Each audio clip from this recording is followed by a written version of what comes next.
Olá, você que nos acompanha em multiplataforma pela rádio e a TV Câmara Bauru, nos canais abertos e fechados, e aqui na região de Bauru para 22 cidades, pelo 93,9 FM. A gente vai falar hoje sobre direito empresarial, um pouco de reforma tributária em um aspecto muito específico. Você que faz imposto de renda, tem visto as empresas, deve se preocupar com a atualização no dia a dia. Você deve estar atento à questão de doações. Mas você sabe como funciona isso nas empresas, as alíquotas e quais são as regras que a Receita Federal tem feito incursão do seu trabalho, tentando ajustar valores que ela não considera reais no mercado, para entender essas operações no dia a dia. Imposto sobre doação e o chamado ITCMD, aqui a gente não vai usar o D talvez nas nossas incursões. Nós vamos conversar com dois especialistas. Os advogados Carlos Martins e Paulo Freitas estão conosco em teletrabalho. Obrigado por nos ceder um espaço aqui para a nossa missão pública. Obrigado, Nelson. Obrigado vocês aí, obrigado pelo convite. Estou à disposição. Desculpa, a gente está falando sobre uma operação que todo mundo vê no dia a dia, aí tem um nome sofisticado, né? Não é o cara lá do DJ, é LOCI, L-O-K-I, a Receita Federal tentando fazer o seu trabalho e as pessoas do dia a dia, sobretudo quem não tem CNPJ, né? Uma empresa, muito menos uma holding para poder tratar de bens, de transferência de patrimônio, não tem a menor ideia no dia a dia de como funciona isso. O que exatamente a Receita está fazendo em relação a essa operação para a gente entender? Nelson, a Receita Estadual, tá? Porque o ITCMD é um tributo estadual. Perfeito. Tá? Aqui no estado de São Paulo, com 4%, alguns estados aí já têm alíquota de 8% e com a reforma para 8%. O que a gente tem visto várias empresas, quando elas vão fazer o processo de sucessão, e você tem escutado muito isso por causa da reforma tributária, em que os pais passam esse patrimônio para os filhos, tudo bem? Então, se você voltar a 30 anos atrás, era muito comum você ir num cartório e lavrar escritura e passar os bens por escritura. Então, os bens estavam na pessoa física e eles eram passados para as pessoas físicas dos filhos. Então, o pai chegava lá no cartório e falava, ô cartorário, então pegava aquele monte de imóveis que tinha todos na pessoa física. Então, isso por uma questão de gestão, foi para que acabou sendo chamado de holding, né? Que nada mais é do que uma empresa que é uma administradora desse patrimônio. Então, o que acabou acontecendo? Ao invés de você doar 10 casas ou 10 imóveis, um exemplo, você doa as cotas da empresa que tem esses 10 imóveis. Só que quando você doa 10 imóveis, o cartório, na hora que lavra a escritura, ele pega lá os valores venais, não é isso? E faz o cômputo desse valor para fazer a transferência desse patrimônio e na doação é calculado em cima desses valores, tudo bem. Quando você coloca isso dentro de uma empresa, isso muda de figura, porque você tem uma questão chamada valuation. Então, exemplo, quanto vale a Petrobras, quanto vale a Vale, quanto vale uma empresa, e aí fica subjetivo. Então, quando você faz uma operação dessa, você pode usar alguns critérios. Você pode usar o capital social da empresa, você pode usar o patrimônio líquido, você pode usar o valor contábil, quer dizer, você tem várias alternativas que você pode usar. E aí, a Receita Estadual, agora recentemente, tem mandado algumas notificações para alguns contribuintes, dizendo o seguinte, olha, pode ser que você não tenha pago corretamente. Então, eu estou te dando a chance de que, se você espontaneamente vier aqui e falar para mim que o que você pagou realmente foi menos do que você deveria ter pago, eu não te cobro a multa punitiva. Então, nesse ponto, a operação ela é muito plausível, porque o fisco está dizendo o seguinte, olha, vem aqui porque eu detectei, ou eu vou te chamar aqui para você me justificar qual foi o critério que você fez. Porque dependendo do critério que você fez, eu não concordo com isso, vamos supor, porque pode ser que você esteja fazendo por um valor irrisório. E algumas das notificações, inclusive, consta duas decisões do STJ em que o fisco estadual diz o seguinte: olha, já teve duas decisões em que o fisco entendeu, não é isso, que estava a menos e o Poder Judiciário entendeu que realmente estava a menos. Só que algumas outras decisões têm sido dadas dizendo o seguinte: olha, mas pode até ser que nesses dois casos aconteceram isso, mas pode ser que em outros casos não seja assim, e pode ser que o fisco está interpretando não seja o correto. Ou seja, o que a gente está discutindo hoje aqui, Carlos, é se essa questão dos critérios que tenham sido utilizados para o lançamento dessas cotas, né, no caso da Rhodes, se a Receita do Estado tem razão em tentar discutir o valor ou esses parâmetros estão corretos. Perfeito, Nelson. Na verdade, é um convite para uma autorregularização. Então, a Receita ela manda um aviso dizendo: ó, nós tomamos conhecimento que a partir de 2019 você fez uma determinada transferência de cotas de uma empresa para um familiar ou para uma pessoa que tem algum tipo de relação contigo. E aí eles indagam lá o contribuinte se aquilo de fato foi uma operação como compra e venda ou se foi uma doação. Porque o que costuma acontecer? Até 2012, quando a gente não tinha ainda a figura da Eireli, que é a empresa individual de responsabilidade limitada, você tinha necessariamente que numa sociedade limitada ter pelo menos dois sócios. Então, muitas vezes você tinha pessoas que estavam participando do quadro societário de uma empresa, mas que não tinha vinculação nenhuma com ela. Era simplesmente para você poder fazer uso desse tipo, dessa formatação. Depois, em 2017, houve uma alteração quando o Bolsonaro estabelece a possibilidade de não mais ser uma Eireli, que tinha determinados requisitos que eram um pouco complicados de serem cumpridos, como capital social de 6 salários mínimos, uma dúvida em relação à pessoa jurídica poder ser sócia única ou não, e ele muda lá o artigo 1052 do Código Civil e diz: ó, a partir de agora, sociedade limitada pode ser de uma pessoa só. Por conta disso, e logicamente por conta de outras situações, como o planejamento sucessório que o Paulo bem colocou, várias cessões de cotas foram feitas, sem identificar a forma dessa cessão. Porque muitas vezes você coloca lá no seu imposto de renda: ó, cedi as cotas para o fulano de tal, mas você cedeu a título de doação, você cedeu a título oneroso, né, que é uma compra e venda, a título de dação e pagamento, como que você cedeu? Então, essa operação aqui, ela visa convidar o contribuinte a esclarecer um pouco mais como que de fato foi feito aquilo. E aí ele indaga: foi feito por doação? Se positivo, me indica qual é o valor do tributo que você vai recolher, porque aí é uma situação que vem do contribuinte para ele indicar qual é a base de cálculo, como o Paulo colocou, né? Se é o patrimônio líquido, se é o valor nominativo do capital social, e que ele faça o recolhimento do tributo não recolhido lá atrás. Se eventualmente tiver, né, a faixa de isenção, que é de 2.500 do FESPAS, ele somente faria obrigação acessória de declaração disso.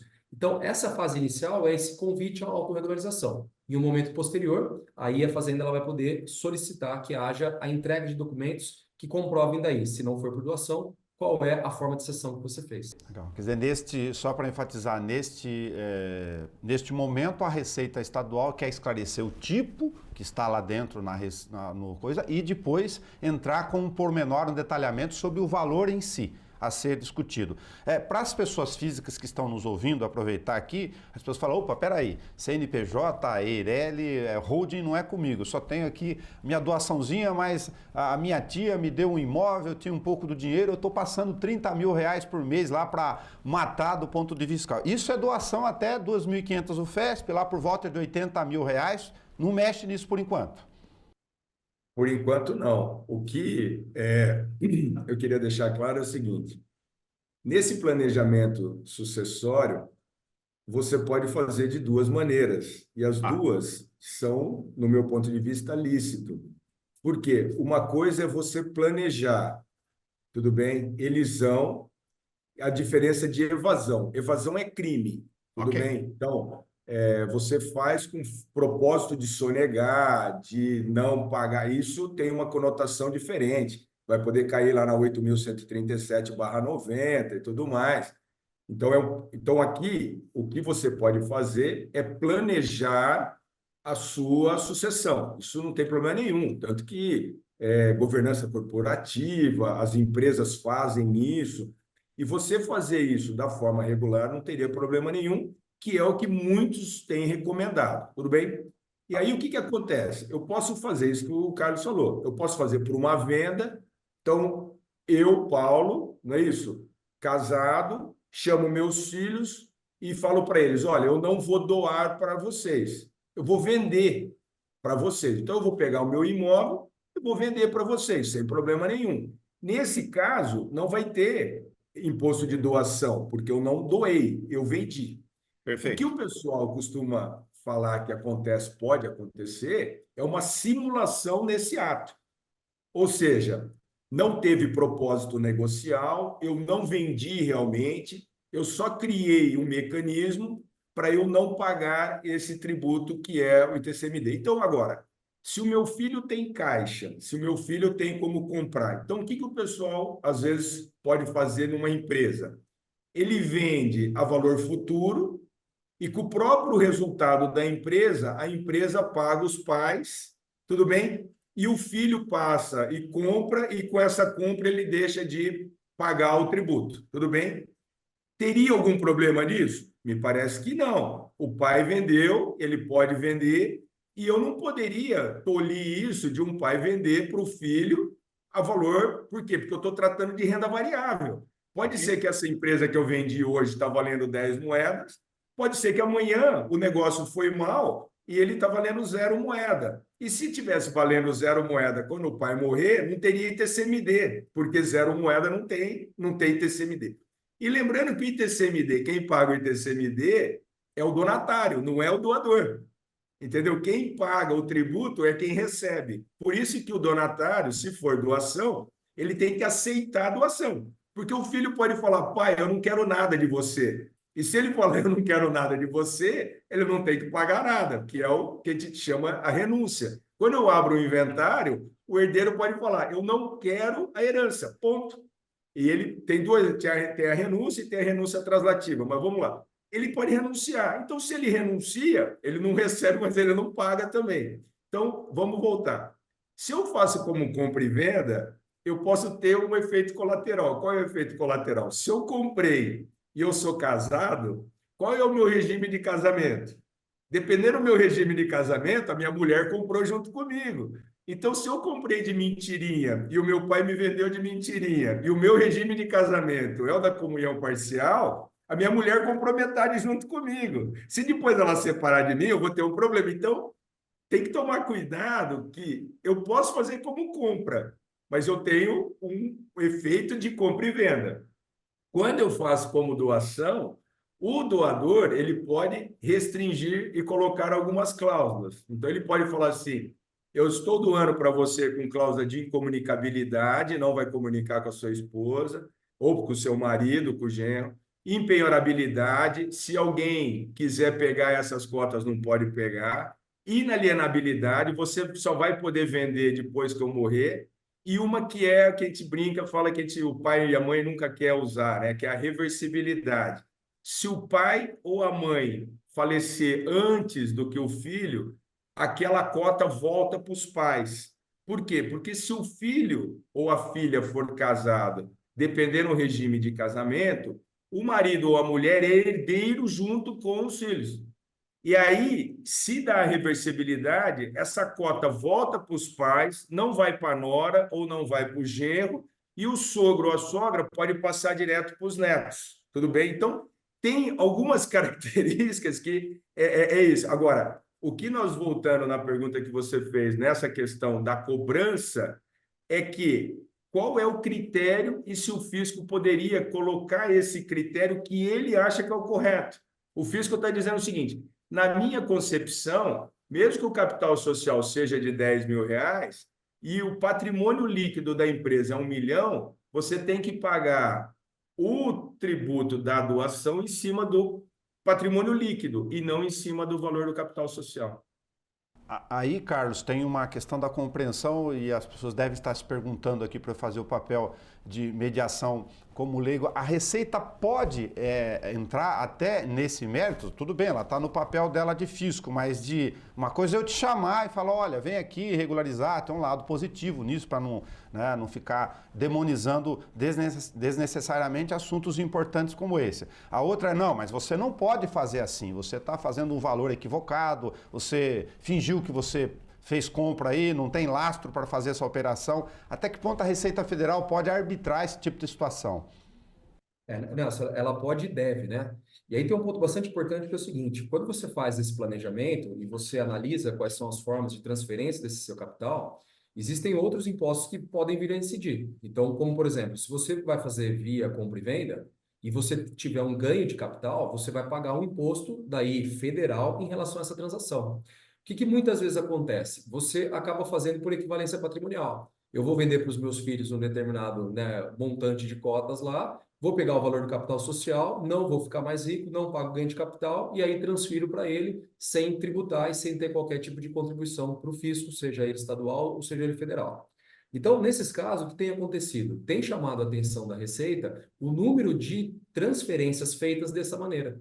Então, vai por equivalência, porque na realidade, quando é uma compra e venda, você estabelece qual é o valor que você quer comprar e qual é o valor que você quer vender. Como se fosse um carro, como se fosse um imóvel, como se fosse qualquer outro ativo. Eu não necessariamente, por exemplo, preciso vender um carro pelo preço da tabela FIP. É isso que eu ia comentar. O pai não pode, ó, estou como venda, mas eu quero vender baratinho para o meu filho. E aí? Exatamente, é o princípio da autonomia, né? A liberdade entre as partes, desde que dentro do que a lei estabelece, você pode fazer e pode adequar. O que chama a atenção do fisco? Uau, por que você vai vender para o seu filho um determinado montante de cotas e não vai tributar, sendo que a empresa vale mais do que isso?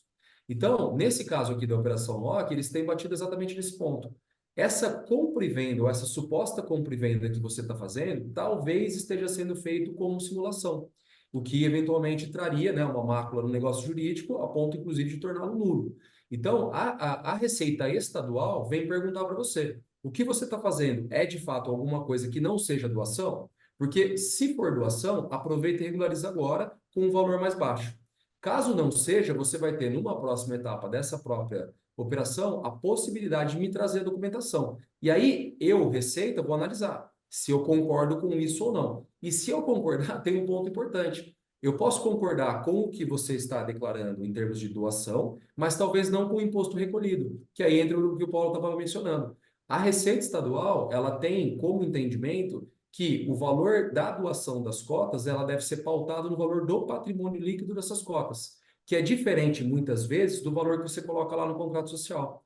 Quando você faz o contrato social, que você mensura qual é o capital social daquilo, você estabelece o montante que você entende que aquela empresa tem de ativos. O que normalmente tem em caixa, né? O que você compra de material, etc e tal. Só que a empresa, muitas vezes, ela vale muito mais do que aquilo. Ela tem outros ativos intangíveis, ela tem outras coisas que são mensuráveis e que você deixa de lado exatamente para diminuir a base de cálculo dessa tributação. E aí a fazenda ela pode. Então ela está, na realidade, agindo de duas maneiras. Primeiro, para reconhecer que de fato é uma doação e não uma outra cessão, por exemplo, a título oneroso, como uma compra e venda simulada, e depois disso, também em relação à base de cálculo que você está especificando. Se realmente você utilizou a base de cálculo correta, que normalmente é pelo valor nominativo, mas que no entendimento dela seria pelo patrimônio líquido, elevando essa base e, logicamente, elevando o valor final do tributo. Diante de dois detalhes, aí uma questão que me veio aqui inevitável. O que vocês sugerem? O que vocês orientam como advogados especialistas? Primeiro, eu falar, procure alguém que entende, porque são muitas nuances para não fazer a operação antes. Para quem já fez ou para quem está pensando em fazer alguma coisa, fala, pera lá, não vai fazer de afogadilho, senão você pode dançar. Você tem que consultar um especialista e na verdade, né, sempre que possível. O que eu sempre digo é o seguinte, então imagina assim, o Nelson, casado, não é isso? Ele tem um patrimônio e esse patrimônio está na pessoa física dele, tudo bem? Ele pode pegar hoje lá no cartório e passar para sua filha, tudo bem? Acabou. Você faz uma escritura, tranquilo. Mas por qual valor que você vai fazer isso? Pelo valor que está lá no imóvel, no carnê, papapá, papapá, sem problema nenhum. Tá. Agora, o Nelson pode pegar esse patrimônio dele, porque algum especialista disse para ele que é melhor ele não ter na pessoa física dele. Então, é diferente. Eu posso ter alguém que já é empresário, que já tem empresa, e que essa empresa vale pelo capital social 10 moedas, mas pode valer de verdade menos 10 moedas ou pode valer mais 20 moedas. Não dá para saber. Eu posso ter uma empresa que tem um capital social de 10, mas ela está super endividada, então ela não vale nada. Pelo contrário, tem que pagar porque ela está devendo. E eu posso ter uma empresa que tem um capital social de 10 moedas, só que ela vale 20. Por quê? Porque o único momento em que o capital social é o que realmente a empresa vale é quando eu começo. Então, no primeiro dia que eu vou abrir a porta da empresa, em que o meu capital social é 10 mil, e eu pus 10 mil lá, é aquele único momento em que ela realmente vale naquilo que ela realmente tem ali, porque eu pus 10 mil, ela vale 10 mil. 30 segundos depois, ou ela pode já estar valendo 20, ou ela já pode estar valendo zero, ou ela pode estar valendo menos 10. Então, esse é o critério que a gente está querendo chegar aqui. Ponto. O Nelson, quando pegou o ativo dele lá, que está pelo valor real de 10 moedas, e alguém falou para ele colocar dentro de uma empresa. Então, ele vai montar a holding. Ele vai deixar de ter o patrimônio na física e vai passar a ter o patrimônio na jurídica. Tudo bem? Ok. Então, ele foi lá, pegou o patrimônio dele e colocou dentro da holding. A hora que ele coloca dentro da holding, por qual valor que ele pode pôr? Pelo valor que está no imposto de renda. Porque se ele puser por mais do que está no imposto de renda, ele vai ter um ganho em cima do valor de imposto de renda. Então, ele vai ter uma base de tributação maior para o imposto de renda e não para o fisco estadual. Beleza. Então, ele foi lá, pegou por 10 moedas. Então, na declaração de imposto de renda dele lá, um imóvel por 10 moedas. Ele pôs lá por 10 moedas. Tudo bem. Aí ele chama a filha dele e fala: filha, você quer o meu patrimônio? Ela fala: quero, pai. Então, ao invés dele doar o imóvel, ele doa cotas ou parte das cotas daquela empresa. E aí a filha entra na sociedade e ela passa a ser cotista junto com ele, ou se for numa SA, ela vai passar a ser acionista dele. Quando ele perguntar para ela e ele fizer essa sessão a título gratuito, vamos supor, a doação, é o que eu falei, ele pode pôr algumas cláusulas, não é isso? E ela pode aceitar ou não. Se ela falar que não aceita, você não doa, beleza. Quando você faz isso, você deixou de ter parte do seu patrimônio. Então, o Nelson, que tinha lá no imposto de renda dele 1.000, passou. Só que a sua filha recebeu essas cotas pelo valor que você tinha. Então, vamos supor, das 10 moedas, você doou as 10 moedas para ela, todas. Tudo bem? Ela recebeu 10. Tudo bem. Se um dia ela vender essa empresa, não vender aquele imóvel, ela vender a empresa por 20, ela vai pagar 15% da diferença. De 20 para 10, 15. Tudo bem? Vai poder ter um ajuste lá. Sim. Beleza. Se ela receber as cotas que você está passando para ela por 20, ou por mais, ela vai pagar um imposto de doação maior. Mas quando ela vender, ela vai pagar menos tributo de 15. Então tem que analisar caso a caso. Porque pode até ser mais vantajoso você receber um patrimônio por um valor maior, porque quando você recebe por um valor maior, quando você for vender aquele ativo, o seu ganho de imposto de renda vai ser menor do que se você fizer recebendo por um valor menor. Então, depende do que você vai fazer. Então, depende assim, se eu estou recebendo um ativo em que eu não vou vender, em que eu não tenho pretensão de vender, pode até ser que eu estou diferindo o pagamento. Quer dizer, aquilo que eu ia pagar agora, eu estou jogando para frente. Jogando para frente, pode ser que eu aplique esse dinheiro, coloque no meu fluxo e vale a pena. Então, vai depender de caso a caso. É bem pontual mesmo. Legal. Agora, Júnior, tudo isso está sendo discutido agora. As pessoas que estão nos assistindo e ouvindo aqui estão, em algum modo, vendo na reforma tributária, polemizando ou não, tem cobrança sobre os mais ricos, enfim, estou falando um pouco desse ambiente. Qual é a regra atual? Por que o cara sai lá do Piauí, monta uma holding aqui em São Paulo, né, para lembrar do IPVA, e o que está sendo discutido na reforma tributária a respeito desse assunto, por favor? Nelson, até do sentido do que o Paulo falou, não existe uma receita de bolo certa para todas as famílias ou para todos os planejamentos. A gente precisa analisar caso a caso, por quê? Existem algumas variáveis que podem incidir.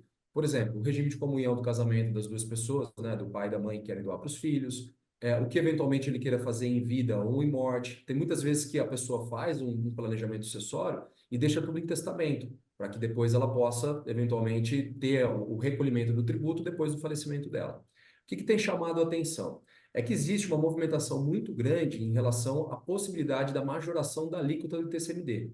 Então, o ITCMD, que é o Imposto, né, de Transmissão, Causa, Morte e Doação, ele é um imposto estadual, que ele tem como limite uma resolução estabelecida pelo Senado Federal lá em 1992, que é a resolução número 9. Essa resolução, ela identifica a possibilidade de você cobrar até 8%. Então, cada estado ele tem uma lei estadual que estabelece a forma de cobrança, né, com a base de cálculo e, logicamente, com a alíquota lá especificada. Hoje, no estado de São Paulo, nós temos uma cobrança de 4%. Ao contrário, por exemplo, de outros estados que já têm uma cobrança progressiva de até 8%. Então, dependendo do que você vai doar ou do que você vai herdar, você tem possibilidade de pagar 5, 6, 7 ou até 8% baseado nisso. Existe um projeto de lei já na Alesp, que deve estar para ser julgado, para majorar essa situação para 8%, independentemente da reforma tributária, que é a reforma do que a gente tem do Código Tributário Nacional, que aí também vai impactar. Então, hoje, a gente tem duas movimentações distintas. A movimentação do próprio Estado de São Paulo, de possivelmente aumentar isso para 8%, ou então, através da reforma do Código Tributário como um todo, de você ter essa alíquota também majorada, e aí indo para um patamar maior do que se tem hoje. Por que o Estado de São Paulo acaba sendo um centro atrativo? Exatamente por conta disso. Por você ter uma alíquota menor, por você ter um Tribunal de Justiça aqui com câmaras especializadas no julgamento de matéria de direito empresarial. Isso é bastante importante porque todas as vezes que você faz um planejamento equivocado e que isso vira uma ação judicial, quem vai julgar, salvo se você tiver uma condição de arbitragem, por exemplo, que nesses casos é bastante difícil que aconteça, você vai direcionar para o Poder Judiciário. E o Poder Judiciário, aqui no Estado de São Paulo, nós temos no Tribunal de Justiça um reconhecimento de uma qualidade nesses julgamentos. Então, são desembargadores que sempre atuaram nesse meio e que têm notórias decisões que são, inclusive, replicadas aí em outros tribunais, em STJ e STF. Então, o que a gente precisa sempre analisar? Qual que é o contexto envolvido na família em si? Por quê? Do que a gente tem de regra hoje, 50% do que você tem no seu patrimônio, ele é disponível para doação ou para você deixar via testamento para quem você quiser. E não necessariamente, inclusive, com uma vinculação familiar. Eu posso deixar para o clube de futebol onde eu jogo, para o meu amigo mais querido, para o meu escritório, para uma empresa que eu gosto, assim sucessivamente. Eu posso fazer isso já em vida ou então depois do meu falecimento. Então, há uma necessidade, uma análise em relação a qual a intenção da pessoa em si, né, normalmente dos genitores, o que de fato ela pode fazer, considerando o regime que é casado, e se ela já quer fazer em vida ou em morte. Hoje, portanto, a gente tem esse regramento de 4% aqui, com uma faixa de isenção de mais ou menos R$ 82.000, que dá 2.500 UFESPs, com a possibilidade de majoração disso, seja pela alteração na lei estadual lá que está para ser votada na LESP, ou mesmo pelo Código Tributário Nacional, que daí é uma reforma mais ampla. Diante desses pontos adicionais e da possibilidade de mudança, tanto pela reforma em Brasília quanto pela Alesp já em andamento, Paulo, incluo mais uma observação aqui. Procurar, as pessoas que estão lidando com isso, procurar especialistas para ver qual é a situação dela. Pode ser que seja muito melhor não esperar a mudança e ir lá para 8%, dependendo da situação, ou na alíquota certamente é melhor fazer agora se estiver em aberto. Delcio, você nos conhece aí, você sabe que a gente tenta ser muito pé no chão, né? Então, a primeira coisa que eu falo é o seguinte: o que eu tenho no meu ativo? O meu ativo é renda, tipo assim, é valor, é renda fixa, é ativo imobilizado ou é renda variável? Então, alguns anos atrás aí nós fomos procurados e o pessoal estava apavorado porque tinha valores significativos e de 4 ia para 8. Tudo bem, que é o que você está falando. Sim. E aí estava todo mundo apavorado, querendo fazer. E aí eu peguei e falei assim, pessoal, vocês não têm ativo, vocês não têm imóveis, vamos supor, só. Vocês têm renda variável. A sua empresa hoje pode estar valendo, vamos supor, 10 moedas, e amanhã não está valendo nada. Então, se você acelerar agora para fazer uma doação para pagar 4 e daqui 5 anos, tudo bem? A alíquota vai para 8, mas a sua empresa virou 0, você pagou 4 à toa, entendeu? Você perdeu o dinheiro. Perfeito. Agora, se você tem o ativo que não vai desvalorizar, que ele vai valorizar, e que nessa valorização de 4 vai para 8, você pode fazer esse planejamento, mas você tem um inconveniente se você fizer como doação. Porque se você doa, que é o que o Júnior falou, existe uma diferença entre o testamento, que você vai fazer pós-morte, e você faz a doação em vida. Se você doa, para você reverter essa doação, você tem que provar ingratidão, porque senão você não volta. Então, hoje, o seu filho você acha que você quer passar para ele, que tem tudo para. Mas se seu filho, por um acaso, depois não for te visitar, não quiser te ver, não levar o neto para ver, você pode, né, ter que entrar com uma ação de ingratidão para pegar aquele ativo, porque o ativo passa a ser dele. É isso que, às vezes, o pessoal acha que a doação é assim, eu doei e continua sendo meu. Não, eu posso reservar o usufruto. Eu posso virar e falar, eu estou te dando o ativo, você paga o tributo por eu estar te dando, mas eu reservo o usufruto vitalício. Eu posso ter direito de acrescer, tipo assim, se eu morrer e a minha mulher estiver viva, a minha parte vai para minha mulher, a da minha mulher vem para mim. Tem várias doações que o pessoal não põe direito de acrescer. Então, você tem que fazer. Então, a gente fala que o planejamento é como se você fosse fazer o seu terno para o casamento. Você vai lá no alfaiate, você quer um pouco mais curto, mais, você quer 3 botões, 2 botões, você quer isso, quer aquilo. E a mulher é o vestido de noiva. O que você quer? Então não é aquele de prateleira, entendeu? Que você vira e fala assim: ó, eu tenho aqui, compra aqui, leva lá. Você pode até fazer isso, mas você tem. Eu te brinco e falo assim: você tem que fazer um teste de stress ali para você fazer. Vamos chacoalhar o bambuzal aqui para ver se você quer mesmo desse jeito. Pô, doutor, mas não tinha me falado que era isso. Eu falei: não, não é que não tinha te falado. Isso está na lei. Então, o que a gente brinca é o seguinte: o que está na lei é o gabarito. Tudo bem? Eu sei o que vai cair na prova. O que nós estamos querendo passar aqui, mais ou menos, é assim: olha, eu sei o que vai cair na prova, eu posso até saber o que o fisco está querendo cobrar, o que ele acha que é o correto. Eu vou fazer o correto? Vou. Mas o correto que o fisco está entendendo pode não ser o que eu entendo. Tudo bem. Eu quero ou não quero discutir? Não quero discutir. Vai lá, faz, paga, acabou, pronto, acabou. Beleza. Se você já fez, você pode ter a oportunidade de ir lá e falar: olha, eu fiz, eu achei que estava certo, porque pode ser que não tenham me dito, pode ser que eu não sabia, não quero correr risco de daqui a pouco ter que pagar uma multa, não é isso? Por conta disso, vou acertar isso daqui, vou tocar minha vida e vou pagar e tudo mais. Então, na minha cabeça, você tem essas possibilidades, mas como tudo tem que ser detalhadamente levantado e visto caso a caso. Legal, deu para entender bem, sim, mesmo sendo absolutamente leigo em questão de ITCMD, Imposto de Transmissão, Causa Morte e Doação. São várias posições, né, várias possibilidades, tem vetor para todo lado, então tem que olhar gestão e planejamento de acordo Posso com fazer um cada um. comentário só de uma que Pois o não? pessoal fala assim: ó, na empresa, se o filho morrer, mesmo que tenha o regime, a minha nora ou meu genro não entra. Hum. E aí, quando você fala assim, minha nora e meu genro não entra, na cabeça do herdeiro não vai entrar. Mas como ela é casada ou ele é casado no regime, tem que pagar para ela não entrar. Porque ela não entra, mas ela tem o direito.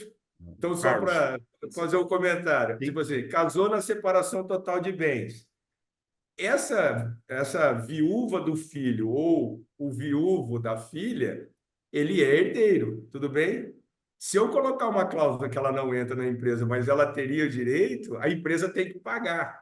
E aí uma sugestão que tem sido feita é a empresa fazer um seguro que, com o falecimento do filho ou da nora, dependendo quem for, o seguro paga um valor para a empresa e a empresa paga para a viúva ou para o viúvo, para o genro ou para a nora. E aí ela não entra, mas ela recebe. Mas para que não tenha que descapitalizar a empresa. Você está entendendo? Então, a segurança. Só que eu tenho que pagar o seguro, entendeu? Então, tem um efeito colateral. É aquela história. Eu vou tomar um remédio. Pô, estou me sentindo super bem. Ó, mas eu estou engordando, eu estou emagrecendo, isso daqui vai poder fazer. Entendeu? Então, você tem que analisar. Pô, eu descobri a roda aqui, beleza, mas ó, eu tenho que criar um mecanismo de meio que neutralizar aquele efeito que às vezes aquilo pode causar. Legal, toma o remédio, mas ataca o rim, né, Carlos? Não adianta nada, volta para outro especialista. Bom, Perde muito da dor de cabeça, né? bom, nessa circunstância, agradecer o Carlos Martins e o Paulo Freitas. Se vocês quiserem complementar alguma questão, fique à vontade, Carlos, em relação ao nosso bate-papo. A palavra-chave para mim aqui que eu ia colocar era gestão e planejamento em qualquer uma das circunstâncias postas aqui. Eu queria só deixar um ponto aqui na mesa, até para um objeto de um futuro debate aí. a gente fala muito da questão de tributo, do mais tal, mas existe uma possibilidade também de uma alteração bastante interessante no Código Civil, que é a exclusão do herdeiro, dos herdeiros necessários, né, da figura do cônjuge. Então, hoje, a esposa ou o esposo, eles necessariamente participam também, né, dentro de determinados regimes de comunhão de casamento ou de separação total, de uma cota parte do que o cônjuge deixar. E isso é objeto de uma alteração do Código Civil, né, da reforma do Código Civil, com uma possibilidade de mudança. E essa mudança, Nelson, ela vai impactar, inclusive, nas pessoas que já são casadas, porque ela vai ter como base o evento morte. Então, eu fui lá e fiz todo um planejamento para me casar com um regime de separação total, onde em vida eu não recebo nada, mas eu tenho uma parte da minha herança, da herança deixada pelo meu marido, por exemplo, caso ele venha a falecer. Caso haja essa alteração da forma como está sendo proposta, isso não mais vai acontecer. Você deixará de receber algo que hoje você receberia. Porque quando, né, do evento morte, se eventualmente for autorizada, né, aprovada essa alteração, você vai ter uma mudança bastante significativa. Então, isso também a gente precisa observar, que a gente sai um pouco da esfera da questão tributária e entra mais no direito civil em si, e que isso vai poder impactar bastante esses planejamentos futuros, inclusive de quem achou que já estava tudo regularizado, mas o risco Brasil, mais uma vez, falando mais alto. Então, é um ponto bastante legal para a gente poder discutir nas próximas vezes. Nelson, Muito tenho mais legal. um minuto aí? Tem um Claro. minuto? Só para você entender. Isso que aconteceu, que o Júnior está dizendo, era assim: o marido e a mulher, vamos supor, ia lá e casava com uma pessoa que supostamente rica ou que seria rica por herança, tudo bem?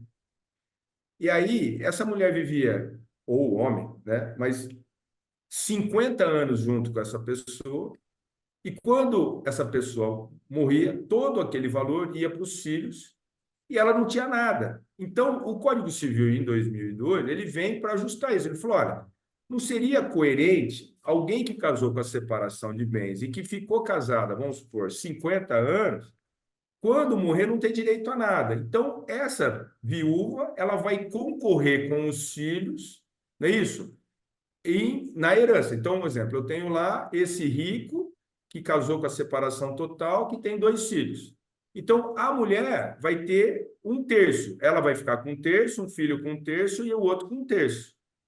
O que esse viúvo poderia fazer é um testamento. Ele vai lá no cartório, faz um testamento dizendo, olha, metade da minha disponível vai só para 2 filhos. E a outra metade vai para os 2 filhos e para minha mulher. Tudo bem? Ele não pode tirar esse pedaço da mulher. E a mulher tem, né, pela lei, no mínimo 1/4. Tudo bem, tá bom. Por quê? Porque não pode renunciar à herança de pessoa viva. Tudo bem? É pacta corvina. Até existe entendeu? Eu não vou entrar em detalhe, tipo assim, olha, se a mulher for rica ou o marido for rico, se for rico não teria por que não poder renunciar, porque se, entre aspas, ele é rico, ele tem patrimônio, a pacta corvina é aquela para renúncia de quem vai para debaixo da ponte. Então, eu quero me casar com alguém, eu sou apaixonado, eu não estou interessado no patrimônio, mas essa pessoa exige que eu renuncie à herança, tudo bem, aí eu assino esse documento, ele não vale, ponto.